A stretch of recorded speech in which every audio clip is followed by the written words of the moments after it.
A lot of founders only assume that the R&D tax credit only matters once they're profitable. But this assumption is the number one reason why most startups never claim the credit. So in this video, I want to talk through how pre-revenue, pre-taxable startups utilize the credit, what qualifies, and really what that process looks like. So by the end of it, you'll understand if this is something worth discovering for you and your company. How does a pre-revenue, pre-taxable company take advantage of the credit? And this is a question that I get asked often, and really it goes back a little while. The R&D tax credit, it's been around since the 80s. The IRS was seeing that a lot of companies were utilizing offshore companies and moving their R&D resources out of the United States. They wanted to create a benefit to help companies really utilize onshore resources.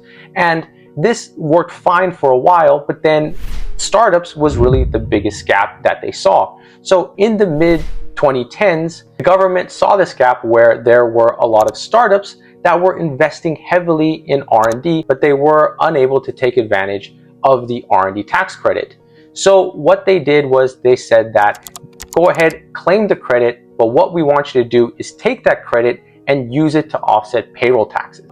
In this way, these pre-revenue, pre-taxable companies could start utilizing the credit right away. This became so popular that they increased the budget from $250,000 to $500,000 per year. So now companies can offset payroll taxes up to $500,000 per year. How does a startup company qualify for the payroll offset, and how does this mechanism actually work in practice? So in order to qualify for the payroll tax credit, first of all, you need to see if what your company is doing qualifies under the definition of what the IRS defines as research and development.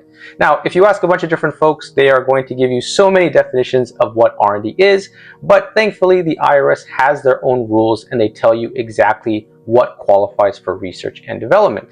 And it really comes down to a 4-part test. And this test is a AND test. And all that means is that when you're looking at your project through this lens, it must meet all 4 parts in order to qualify. So now let's talk a little bit about the 4-part test. And the first test is going to be the permitted purpose test.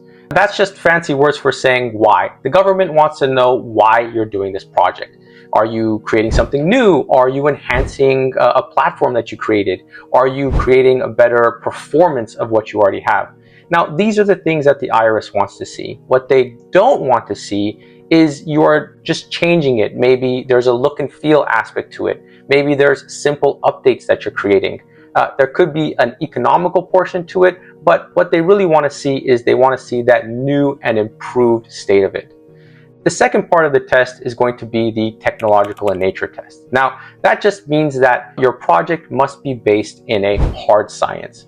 What that really means is it's a formal science. Computer science, biology, chemistry, those are the sciences that the government wants to see. Something more like soft sciences, say marketing, social sciences, art, these are the types of projects that the government would not qualify. Now we come to the third and fourth part of the test. Now these tests really go hand in hand, and those are the elimination of uncertainty and process of experimentation tests. All that means is that during the developmental process, did you have technical challenges that you need to overcome? The government wants to see you had real challenges. They don't want to see that it was a straightforward development. If this is something you have already done in the past, there were no technical challenges. And then to overcome those challenges, what was your process of experimentation? This is that last part of the test. Did you build a prototype? Maybe you built the version 1 that didn't work, and maybe now you're on version 2 or version 3. This is the type of iterative process that the government wants to see. A pre-revenue startup came to us and they thought they couldn't claim a credit. After we spoke with them, we were able to get a meaningful benefit for them that really extended their runway by months. If you're watching and wondering what the numbers might look for you and your specific situation, there is a link in the description to what is called an R&D credit snapshot. You will fill out a short form talking about your situation and your specific team. And what I'll do is I will record a personalized video just for you and your situation, talking about what the benefit could potentially be. Now, if you already want to talk and want to have a deeper discussion, there's a link to that in the description as well. One big misconception a lot of founders have when we speak with them is that they think that their work isn't innovative enough to qualify for the research and development tax credit. We were recently working with a SaaS company, and they were building a very innovative algorithm technique for their application. And as we were talking through this, the founder kept on saying that his work wasn't as innovative and wouldn't qualify. But again, as we looked at it through the lens of that 4-part test, we found that the algorithm itself met all the criteria for qualifying research and development work. They were trying to increase the performance and quality of the data that they were receiving, and it was based in computer science. They had multiple technical challenges related to how they were going to develop this algorithm, the performance of it, the data integrity, all the different APIs that they were building out, and ultimately they had to use an iterative approach to build out the design for this to get it to perform correctly. They even built a prototype and then a second one, which failed. And ultimately, as we walked him through the process, we showed him that the clear definition of research and development, his algorithm had met all 4 parts of it. As such, they were able to claim a meaningful benefit around the algorithm and claim the R&D tax credit to help them with their runway. So what does the IRS 4-part test mean in startup language? So what it actually means is that the IRS is going to look through to your project with this specific lens to see if it qualifies. So what that means is that they're going to put it through these tests, and ultimately, if it doesn't meet one of these areas, your project is not going to qualify. So those areas are going to be the permitted purpose test. Why are you doing the project? Now, it can't just be for a simple reason, say look and feel, or you're updating it super easily. It needs to be for a specific reason, like better quality, better reliability, better improvement, or you're building something new. The second part of the test is going to be technological in nature. They're going to say, is this based in computer science? Is this based in a physical or chemistry? They don't want any project that is based on, say, social sciences, marketing, or art. And finally, in the last 2 parts of the test, the government is going to want to see, were there technical challenges? What was your elimination of uncertainty? What kind of technical issues did you have during the development process that you had to overcome? They don't want to see straightforward development, something that you've already done in the past and you know how to complete.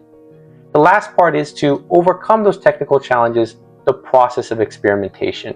What was your iterative approach to overcome these challenges? Did you use a scientific method of trial and error? Did you build a prototype? Did you use a process where you didn't know what the outcome was going to be, so you had to test different outcomes in order to get to the final solution? I want to give a few different examples of what qualifies and what doesn't qualify. And when I talk about this, I'm talking about very specific activities. So when we talk about qualifying work, actually, it's really quite simple. If you look at the whole development life cycle, all the way from conceptualization to production, all of this work in between, this is going to be typically the qualifying work. So think of the initial design, architecture, and then the actual development, and then the testing that goes on afterwards. Those are typically the qualifying type of activities. Now, you can also qualify a few activities around supervision and support, but those are typically going to be the support activities. They really want to see those core activities be the main part of your expenses. Now, just as importantly, or even more importantly, what doesn't qualify? Now, what doesn't qualify are simple look and feel updates. The government doesn't like to see simple cosmetic updates included in your R&D credit claim. In addition to that, they scrutinize a lot of bug fixes and routine maintenance. Now, oftentimes these can be complex updates and things of that nature, but most of the time these types of break fix, routine maintenance, keep the lights on activities, so those are going to be the main categories that do not qualify.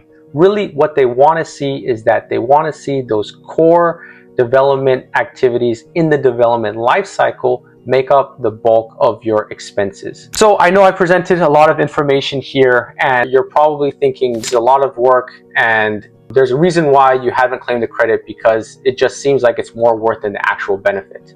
And to be perfectly honest, it is a lot of work, and that's the reason why you want a CPA or specialist involved early, because they are the ones that are going to know what questions to ask, where to look for, and then what categories of expenses they can actually claim. Where your expertise comes in is where you know the product in detail. You're able to talk about the developmental parts. You're able to talk about the technical challenges and the processes of experimentation. You're able to walk through these areas, and then that will only take a few hours. It will help the tax specialist create a concrete tax claim that ultimately will provide you the benefit that you're looking for. The documentation process is going to be extremely lighter when you're working with a specialist. And this is basically because the specialist knows which questions to ask and where to get that documentation. Now, because the IRS has such clear definitions of what research and development is, it's really about building up an evidence-based documentation package that meets the criteria of the IRS definition. So the specialists and CPAs already have this knowledge. All they need to do is take the information that you already have. Most companies already have great repositories, either in Jira or Confluence or GitHub, where a lot of these challenges and uncertainties were already documented. They're able to build up a package based off of this documentation and really fill in the narrative with your own expertise in order to claim the credit. That way you will have a solid claim and a concrete claim, and that won't be a huge burden on your shoulders if you use a specialist. Yeah, so what does that process look like for you? If you're working with a CPA or tax specialist, typically there's going to be an initial valuation to really understand your company and the development process in detail. From there, you're going to send over some documentation and reports that the CPA or specialist will need in order to put together the calculation. Then typically what happens, there will be an hour or two interview with your engineering lead. Now, the engineering lead is going to have a deep knowledge in the technical uncertainties and will be able to talk about the different products that they're currently developing. With this information and the documentation you've already provided, the tax specialist or the CPA will be able to put together a full package that includes the tax forms you're going to file on your tax return, as well as the documentation package needed in case of an audit. A lot of engineering companies are paying significant engineering costs without ever evaluating if the R&D tax credit could help. This is usually not carelessness. So most generalist CPAs are not specialized in this area, so it's really nobody's fault that this wasn't raised. So without someone looking at your specific situation, you're really guessing, and those guesses can have real costs. We help engineering startups evaluate full eligibility, create the full R&D credit study, and help file the forms so that the founders can stay focused on what they do, build their company. If you want to see what this looks like for your specific company, click the link in the description below for your personalized R&D credit snapshot. You fill out a short form and I will put together a personalized video specifically on your situation, telling you what qualifies, where the gaps are, and if this makes sense to continue. If you would rather just jump on a call and talk through it directly with us, that option is there too as well. Thanks for watching. See you in the next one.